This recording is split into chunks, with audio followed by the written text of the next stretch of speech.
makan siang gratis. Kan ini nanti masih presiden elek ya, kita kan masih nunggu proses semua. Tapi dalam perjalanannya memang kita memulai itu maksudnya menyiapkan misalnya studi-studi bagaimana kalau misalnya kalau school make program di India seperti apa, kemudian bentuk-bentuk di luar seperti apa, kemudian lembaga-lembaga internasional yang sudah melakukan seperti apa, dan juga Badan Pangan Nasional kan juga sudah punya pengalaman untuk memberikan makanan asupan gizi yang baik kan, B2SA, dapur B2SA juga ada, dan beberapa kegiatan juga sudah ada di Badan Pangan gitu ya. Artinya Badan Pangan ini siap berkolaborasi dengan seluruh pihak ya. Dan mungkin belum waktunya kalau sekarang disampaikan karena kan ini masih proses, biarkanlah proses di sampai dengan keputusan nanti definitif gitu ya, baru kita bisa ngobrol sama-sama. Tapi intinya Badan Pangan Nasional bersama kementerian lembaga lain itu artinya siap ya untuk mendukung apapun kegiatan yang berkaitan dengan pangan ya. Pak, soal rencana revisi HPP itu gimana tuh Pak? Jadi kata pengamat katanya pemerintah udah mulai ngumpulin usulan HPP. Yang paling cepat saat ini adalah memberikan fleksibilitas. Jadi kalau HPP itu perlu waktu sama-sama dengan seluruh stakeholders di bidang pangan ya. Ada akademisi kita undang, kemudian para pelaku usaha, stakeholders di bidang pangan, Kementerian Pertanian, Kementerian Perdagangan, kan perlu waktu ya. Tapi Badan Pangan kan punya hitungan yang bisa dipertanggungjawabkan juga, sehingga angka itu kita keluarkan dalam bentuk kemarin fleksibilitas. Jadi misalnya HET itu kita kasih fleksibilitas ya. Kemudian untuk yang kemarin terakhir kita gula juga kita berikan fleksibilitas. Jadi kenapa fleksibilitas? Supaya cepat gitu ya. Kalau fleksibilitas cukup Badan Pangan tuh bisa mengeluarkan surat dari Deputi Ketersediaan dan Stabilisasi. Tapi bukan berarti kita tidak pelajari. Jadi gini, jangan sampai kita mengambil keputusan yang nggak tepat gitu ya. Misalnya begini, kalau di bulan Januari Februari lalu tepat atau tidak kalau kita mereview harga, sedang kita produksinya belum optimum.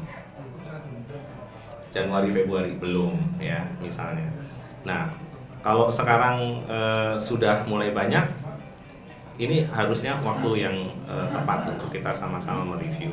Tapi kan ini ada Lebaran ya setelah ini. Tapi tim Badan Pangan udah selalu ya berkoordinasi, dan ini saya juga sudah sampaikan juga kepada Menteri Pertanian, kepada Menko Perekonomian, kepada Pak Presiden juga, bahwa karena agro input ini sudah berubah, maka kita juga harus melakukan adjustment. Kenapa? Supaya para petani, para peternak kita juga bisa mendapatkan keuntungan. Jangan sampai harga yang ditentukan itu atau harga yang menjadi acuan itu di bawah biaya pokok produksi. Jadi ini selalu kita komunikasikan juga ke saudara kita Komisi 4 ya. Di DPR juga kita sampaikan. Perlu memang kita review. Ya. Soal gula tadi setelah Lebaran stok daging impor kerbau gimana Pak? Daging kerbau saat ini stoknya kan kemarin masih cukup ya. Terakhir tuh sekitar 38 ribuan tuh masih ada stoknya. Sehingga belum perlu kemarin dilakukan importasi dari Januari sampai Lebaran. Jangan juga kita melakukan importasi ya berlebihan. Karena kalau importasi berlebihan ini nanti produk-produk yang disiapkan dari lokal. Jadi kita kan ada fattening, ada sapi lokal gitu ya sebagai kombinasinya. Jadi importasi itu dilakukan untuk kecukupan ketersediaan kita ya, kecukupan ketersediaan kita plus buffer stock ya. Jadi kalau daging cukup ya. Kemudian yang 145.000 ton juga kan kemarin juga sudah datang. Sapi hidup juga sudah datang 36.000 ekor ya. Seperti yang sudah dijelaskan. Jadi Lebaran kemarin itu kita bisa lebih enak lah kemarin. Jadi daging ada, beras cukup, gula juga cukup. Ya tentunya ada relaksasi dari beberapa harga produk-produk yang memang dari luar itu memang udah tinggi. Sebagai contoh tadi misalnya gula. Gula itu dengan adanya ban ya, dari India ya, termasuk beras dari India itu memang mempengaruhi harga dunia. Itu yang pertama. Yang kedua, hari ini currency juga berpengaruh, sehingga kalau di BUMN ya Pak Erik itu meminta seluruh BUMN memitigasi ya dengan resiko-resiko saat stressing test ya, sampai dengan harga berapa sih? Kalau dolarnya 16, 16.2, 16.3, 16.5 itu kita tuh seperti apa sih gitu ya. Misalnya harga beras itu posisinya 630 dolar misalnya per metric ton. Kemudian dengan currency 15.5 pada waktu itu berapa? Kalau 16.000 berapa? Kalau 16.5 berapa? Ya. Kemudian itu baru currency-nya. Harga di dunianya kita juga ada geopolitik. Dengan kemarin Iran ada drone, kemudian itu impact-nya seberapa besar. Nah, itu namanya stressing test ya. Dan insya Allah kita bisa melewati ini semua dengan baik ya, insya Allah gitu. Pak, tapi serapan bulog masih rendah Pak meskipun ada relaksasi HPP Pak, baru 64.000 ton itu jauh di bawah tahun lalu. Iya. Kalau Januari Februari kan memang kemarin belum bisa nyerap. Kemudian kalau Maret ya itu biasanya panen itu akan diserap dulu oleh semua yang belum punya nih ya. Kalau karena saya lama di pasar induk beras Cipinang, saya paham ya. Jadi begitu bulan Maret, April ya, itu panen itu perlu waktu ya. Perlu waktu mengisi pasar yang kosong-kosong dulu. Termasuk penggiling padi ya se-Indonesia ya. Penggiling padi se-Indonesia ini juga kita berikan juga kesempatan kan untuk off-take dulu kan. Nah, untuk beberapa kasus seperti yang di Belitang di Sumatera Selatan ya, itu challenge-nya itu ada di pengeringan. Jadi kalau panen kadar air di atas 27 kadar airnya, kemudian harus masuk dryer ya. Dryer itu kan punya kapasitas ya. Jadi challenge kita itu masih sama, kapasitas dryer ya. Jagung juga sama, jagung pipil kering ya, itu juga sama, perlu dikeringkan sehingga pada saat disimpan harus dengan kadar air 14-15%. Kalau jagung sampai 15, kalau beras ya sebaiknya tidak lebih dari 14. Nah, ini kemampuan mengeringkan ya. Kan sebagian besar kita pakainya lantai jemur ya. Kalau lantai jemur tidak ada matahari, maka nggak ada pilihan. 1 kali 24 jam sebaiknya setelah dipanen harus masuk dryer. Kenapa? Supaya berasnya nggak kuning ya, supaya berasnya juga tidak basah. Kalau di pasar induk Cipinang namanya beras sayur. Harganya itu nanti kalau kadar airnya di atas 15-17% itu harganya akan jatuh ya. Jadi kita juga harus ke depan ya, harus punya perencanaan untuk membangun dryer ya. Harus ya. Jadi tadi pagi saya berkomunikasi dengan Pak Menteri Pertanian, beliau ada di Merauke. Contoh ya. Pada saat Merauke dedicated untuk pangan dan energi, pangannya itu adalah beras dan juga sugarcane, tebu ya. Itu berarti harus sudah mulai dipikirkan teknologi pasca panen.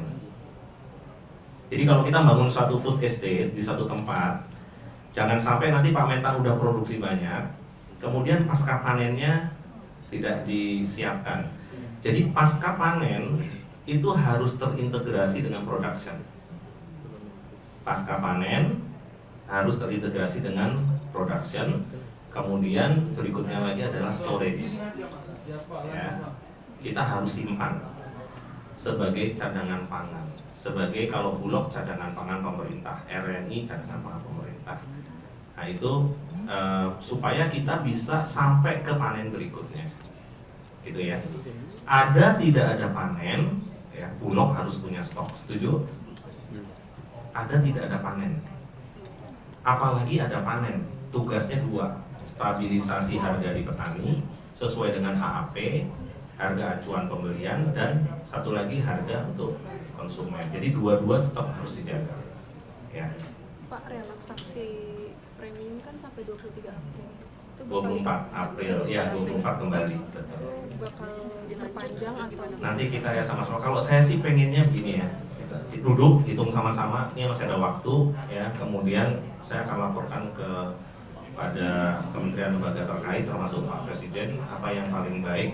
Karena dengan harga kemarin yang kalau menurut saya terlalu rendah, ya, terlalu rendah nih kemarin itu, dengan harga terlalu rendah, itu memang kasihan petaninya, ya. Tetapi harus disampaikan juga secara seimbang, apabila harga ini dinaikkan akan berimpact kepada lebih dari 270 juta, ya. Jadi kalau kontribusi, ya, beras di bulan terakhir kemarin sesuai dengan BPS sampaikan menjadi kontributor utama inflasi, yang angka volatile food itu di atas 10, jadi 10,33%, ya. Ini sebenarnya berkaitan dengan daya beli, berkaitan dengan inflasi, ya. Kita juga harus hati-hati, ya. Jangan kita pada saat harga tinggi kemarin semua teriak-teriak 18.000, harga 18.000 itu terbentuk karena gabahnya harganya 8.000 sampai 8.600, ada yang bahkan combine harvester sampai 9.000, ya.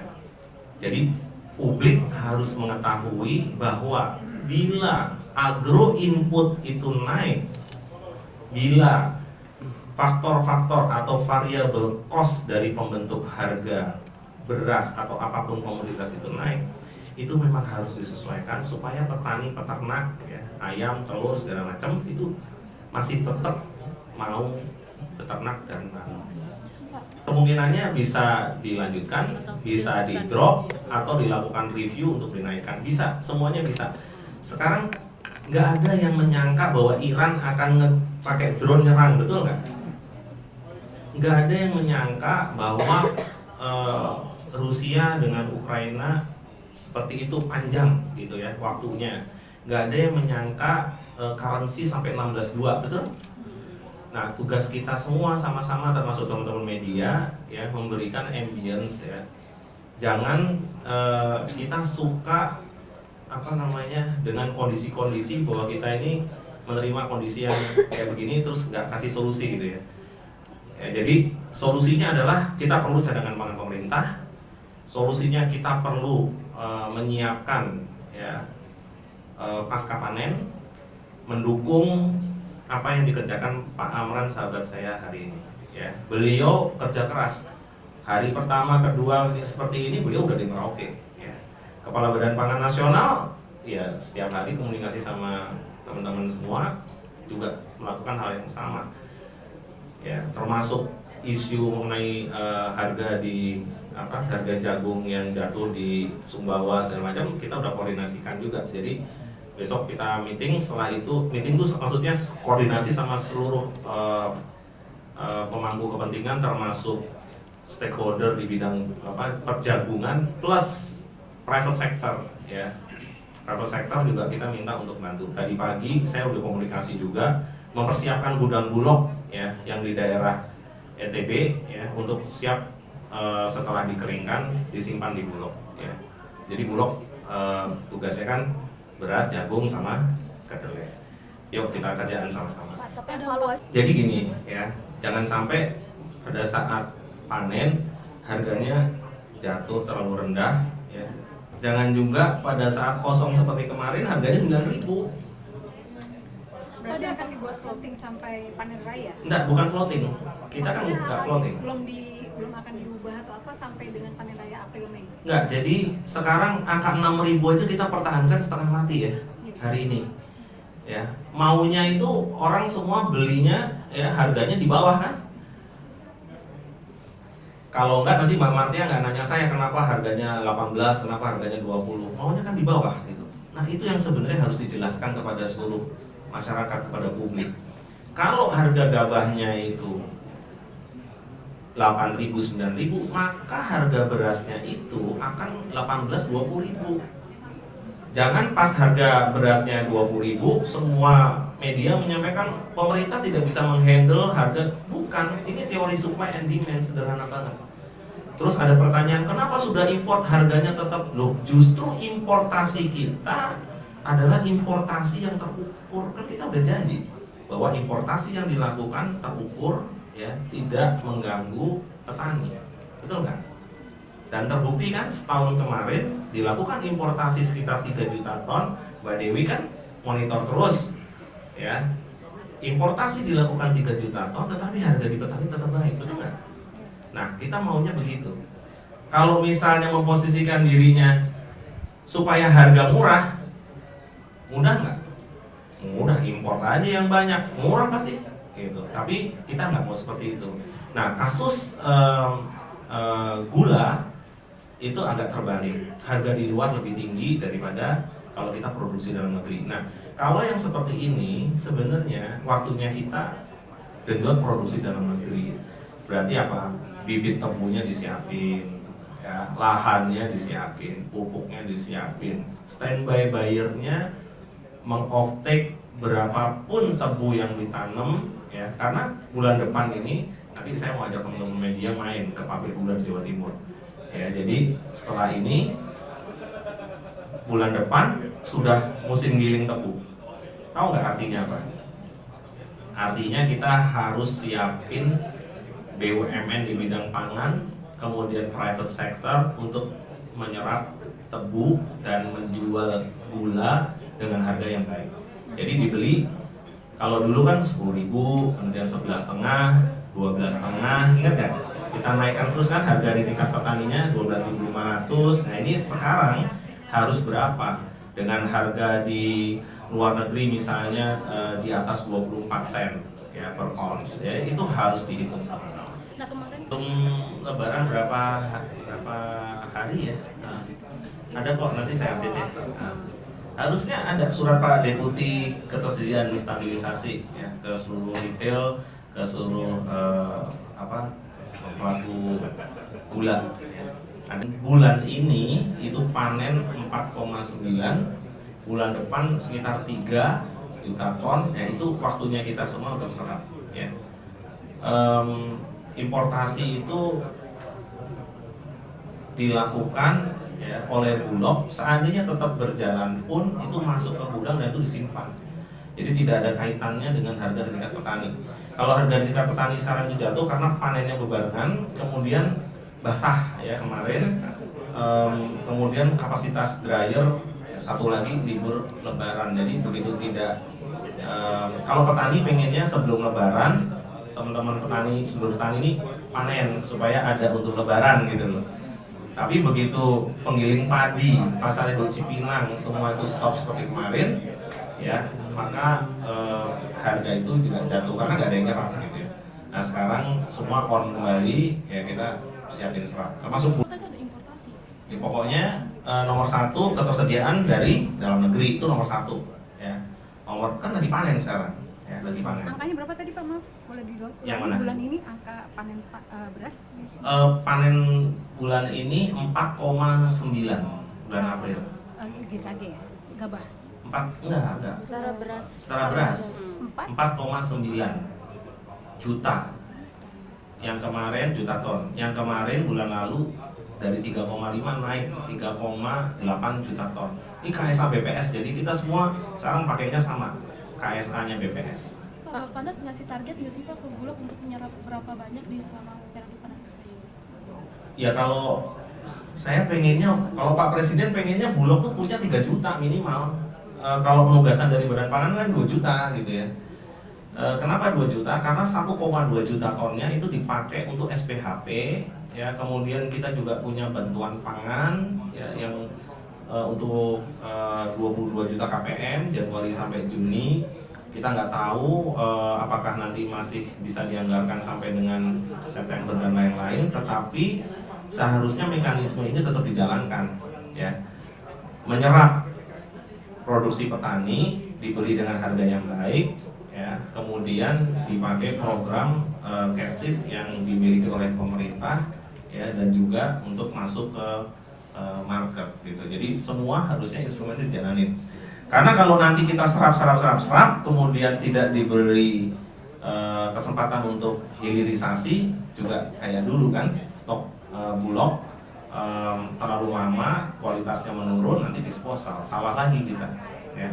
Jadi kalau makan harus keluar, gitu. Jadi jangan makan terus, nanti perutnya kayak saya. Pak, kalau yang impor kayak gula, beras, bawang putih itu gimana? Ya emang kita harus hadapin kondisinya seperti hari ini begitu, ya. Jadi kita kalau di private itu ada namanya hedging, ya harus aksinya udah aksi korporasi juga gitu. Jadi udah tahu bahwa dolar itu akan naik, misalnya di hedging di angka berapa, ya. Maksudnya di lock dolarnya itu di angka berapa, gitu. Pak, berarti ada resiko kenaikan harga ya? Antisipasinya gimana Pak? Iya, tapi nanti jangan headline-nya naik harga karena currency, biasanya begitu ya. Jadi begini, ya. Aku kan udah hafal sama teman-teman media. Enggak, maksudnya begini, tolong diberikan berita yang kondusif gitu. Jadi jangan sampai kita itu dosa loh, memberikan ambience yang tidak baik, ya. Ambience-nya tuh harus dijaga gitu. Karena kalau ambience-nya nggak dijaga, ini nanti ya nggak baik lah buat kita semua. Apa maunya nggak baik, ya kan? Kita kan maunya semua baik, ya kan? Jadi kita berusaha sebaik mungkin. Uangnya disiapin, sumbernya disiapin, ya, bulognya disiapin, private diajak bicara, semua kolaborasi. Media hari ini diundang sama Badan Pangan, kita ngobrol kayak gini, kan susah ngobrol kayak gini. Tapi antisipasi dari Bappenas apa Pak? Ya itu tadi cadangan pangan pemerintah disiapin, ya semua. Nggak ada yang gini, seluruh dunia, ya, tidak ada yang menyangka kejadian seperti ini. Dan bukan hanya kita yang seperti ini. Bukan hanya kita, makanya saya ambil contoh Vietnam, ya. Vietnam itu kebutuhannya 21 juta ton, oke? Setahun beras. Kemudian produksinya 27 juta. Selisihnya 6 juta ton. Nanti Mbak Dewi cek, ya. Selisihnya 6 juta ton. Indonesia kebutuhannya kan 30-31, ya. Produksinya kan dekat itu. Selisihnya hanya 500.000 ton, 1,3 juta ton, yang itu hanya ekivalen dengan 1 bulan kurang gitu, ya, setengah bulan. Jadi kalau kita mau aman, Pak Mentan udah sampaikan tuh harus di atas 35 juta. Caranya gimana? Ya intensifikasi, satu lagi ekstensifikasi. Pak Mentan ada di Merauke itu bagian dari ekstensifikasi. Food estate itu bagian dari ekstensifikasi. Pupuk bagian dari intensifikasi. Kenapa? Karena produksinya supaya rata-rata nasional bisa di atas 5,2, ya pupuknya harus ada, pupuknya nggak boleh telat. Jadi kita bicara produksi, airnya juga harus ada. Ada pupuk, ada benih, ada penyuluh, nggak ada air, bisa nggak? Nggak bisa. Makanya beliau menyampaikan salah satunya kan ada pompa. Ada pompa tuh maksudnya bisa dari sungai, bisa. Kalau sungainya ada air, kalau sungainya nggak ada air, kalau embungnya nggak ada, makanya nggak bisa sepotong-sepotong, jadi mesti terintegrasi, ya. Itu kan untuk beras ya kayaknya, kalau dari yang saya tangkap. Kalau untuk bawang putih gimana? Ini kan bawang putih juga Ini kan importasi kita kan dari luar itu kan sekitar 630.000 ton, sekitar segitu, ya. 630.000 ton itu murni banyaknya dari impor. Pada saat seperti ini ya kita memang ikut harga Cina gitu, ya. Jadi begitu ikut harga Cina ya ini prosesnya ya proses importasi, ya. Sama lagi currency gitu. Kecuali kalau mau rendah mau subsidi berapa banyak gitu kan. Kalau bawang putih saya rasa produksinya juga belum baik juga di Indonesia kan, ya dong. Pak, tapi kalau harga udah di Cina nya berapa sih Pak? Bawang putih? 1.200 untuk handphone saya malah tadi. harga imbas Iran Israel nggak Pak?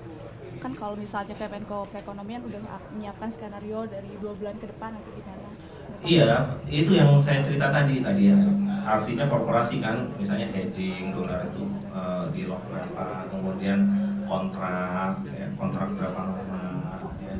Itu kan aksi korporasi. Ya, itu saya coba komunikasikan dengan BUMN di bidang pangan dan juga dengan private sector. Misalnya untuk kedelai kan juga hampir semua lah ya, misalnya 2,8 juta itu kan memang tergantung dari Amerika. Sekarang udah ada satu lagi dari Afrika Selatan, jadi dibuat alternatif. Ya kalau ditanya, ya country originnya dibuat berbagai macam alternatif. Kalau daging nggak dari Australia aja, dari India, dari Brazil sekarang udah dibuka ya. Nanti sapi hidup sama, jangan dari satu negara aja, dari beberapa tempat. Tapi ya persyaratan phytosanitary-nya, kemudian free FMD, free LSD itu mutlak ya. Nanti akan ada tambahan anggaran untuk subsidi kenaikan harga pangan misalnya? Belum ada seperti itu. Biasanya kalau ada subsidi itu akan diputuskan dalam rapat internal bersama Pak Presiden. Tapi belum ada pembahasan saya. Sampai hari ini belum ada, tetapi yang jelas nomor satu adalah ketersediaan. Jadi selama sekarang masih ada beras, berarti ada yang kerja keras untuk mempersiapkan. Selama masih ada gula, berarti kita semua kerja keras untuk persiapan. Kan kedelai, pengrajin, tahu tempe juga hari ini juga bisa bekerja dengan baik. Artinya baik barang komoditas yang langsung ataupun pakan yang akan berpengaruh kepada pangan itu alhamdulillah baik hari ini. Masuk jagung. Ya, jagung beberapa bulan lalu diperlukan nggak impor? Diperlukan. Ya. Kita nggak malu-malu kita bilang perlu. Tapi begitu panen sekarang, jagungnya stop nggak? Stop. Gitu. Tapi kita harus punya cadangan. Pak soal tomat dong Pak. Aduh, terigu nggak bagian dari badan pangan. Ya berarti adalah supply ETA ya kedatangannya, kemudian pelakunya siapa saja kan udah tahu semua. Jadi apabila ada yang nggak lancar kemarin gitu ya itu yang harus didorong. Termasuk misalnya teman saya dari karantina itu sih menjamin apabila wheat itu gandum itu masuk ya itu tidak ada halangan ya. Saya udah komunikasi khusus dengan kepala karantina walaupun itu tidak di badan pangan tapi untuk membantu merilis kapal yang akan masuk ya, utamanya dari Amerika. Ya kalau badan pangan kemarin bawang merah itu ya sudah fasilitasi distribusi sama pasar hidup Kramat Jati ada tuh ininya. Jadi sama pedagang pasar ya kita beli dengan harga yang baik, kita kirim ke pasar, pasar jual dengan harga yang baik. Hanya itu yang bisa kita kerjakan hari ini. Sama kalau overstock, teman-teman di Brebes segala itu udah punya link buat ekspor. Ya, udah ada link buat ekspor. Nanti kawan-kawan tak ajak main ke sana, ketemu salah satu pengusaha namanya Pak Alex, dia udah siapkan untuk ekspor gitu. Kalau selama ini harga naik itu kurang lebih satu karena pasokan. Ya dua kalau yang impor tuh salah satunya karena currency atau ketersediaan di luar negeri. Udah nggak ada lain. Ya itu kondisinya. Yang bawang merah itu pakai anggaran pemerintah daerah atau? Ada bisa di Badan Pangan Nasional punya anggaran untuk fasilitasi distribusi. Ada juga yang dimiliki oleh pemerintah daerah, ya BTT namanya. Atau satu lagi, Bu Sri Mulyani sudah memberikan insentif fiskal 3 triliun ya, kepada insentif fiskal kepada kabupaten-kabupaten, pemerintah kabupaten ya yang berhasil kemarin menanggulangi inflasi. Jadi dana itu bisa dipakai ya oleh pemerintah daerah. Kerjasama antar daerah itu menjadi penting ya, itu note-nya. Jadi bupati, gubernur ya saat ini aktif ya untuk melakukan kerjasama antar daerah. Jadi misalnya case Rakortas BUMN yang ditugaskan adalah RNI, dicoba dulu 20.000 ton. Ya, 20.000 ya? 20.000, iya 20.000 ton. 20.000 ton untuk RNI ya, rekomendasi dari Kementerian Pertanian, kemudian importasinya dari Kementerian Perdagangan. Nah ini kita bantu dorong supaya bisa tahu nih ya, si pemerintah sama BUMN itu berapa sih elastisitas harga gitu ya. Kalau BUMN yang ada di situ kan dia akan lihat nih elastisitas harganya berapa. Ya. Kemudian di situ kan ada BPK, ya, BPKP, ya, jadi bisa dilihat, bisa masuk ke dalam sama-sama.